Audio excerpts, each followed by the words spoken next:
Ang vlog na ito ay tungkol sa aking McDo Adventures. Kaninang umaga kasi, bago ako pumasok sa school, ay may napanood ako na Facebook ad ng McDo na may promo sila sa Chicken McDo nila. Ito yung kung saan pupunta ka sa McDo, branch nila, anywhere, tapos magsusuot ka ng apron, tapos pwede ka nang makabili ng 50 pesos na Chicken McDo. At ito nga yung aking adventure. Ayan, kita niyo yung apron ko dyan. Hawak-hawak ko na, hindi ko pa lang maisuot. Dalawang isip pa ako niyan kung pupunta ba ako o papasok ako sa McDo o hindi. Pero ayan na nga, pumasok na ako. Para sa Chicken McDo! Nahiya ako, pumasok ako na naka-apron. Pero okay lang. Nahalata naman ay picture daw. Ayan siya. Guys, naka-apron talaga ako guys. Gupit to, pati yung mga bata, naka-apron, sumali sa promo. Hindi lang ako naka-apron, pumunta dito.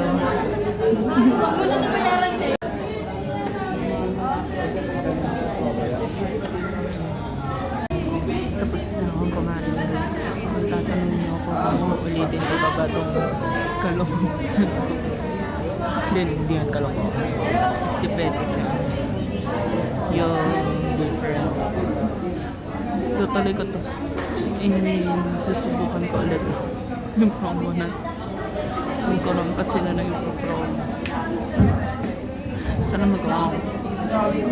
Ang kapit ng mga bata pa talaga sila nakain. Grabe yung bagok ko. Grabe guys. Advantage naman din siguro na pumunta ako ng hapon. Kasi kala ko ng mga 4 na lang ako pupunta. Pero buti na lang. Maaga ako pumunta. Mga 2:30 siguro nandun ako. Kasi dami rin nag-avail ng promo.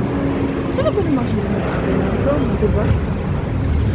50 pesos yung Chicken McDo. Yung 1 piece na Chicken McDo.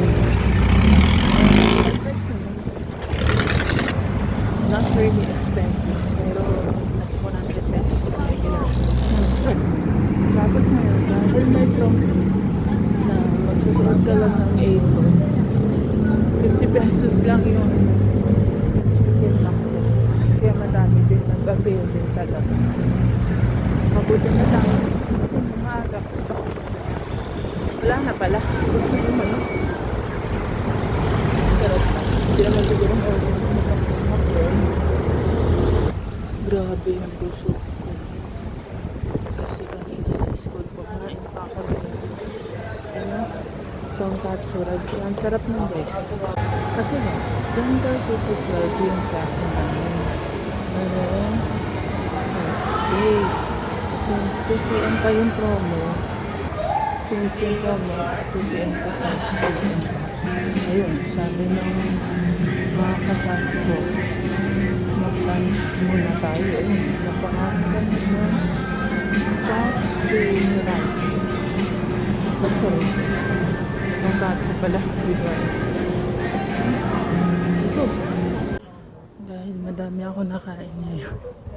Kaya, naglakad na ako mula McDo, malapit sa amin hanggang bahay namin.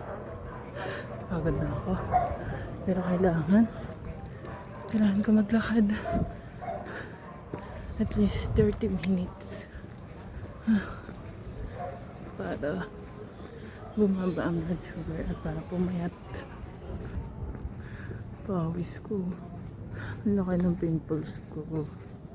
Ang laki ng pimple ko. 29 minutes na ako naglalakad. Nasabi ko na ba yan? Okay lang, malapit na ako sa bahay. Konting minuto na lang.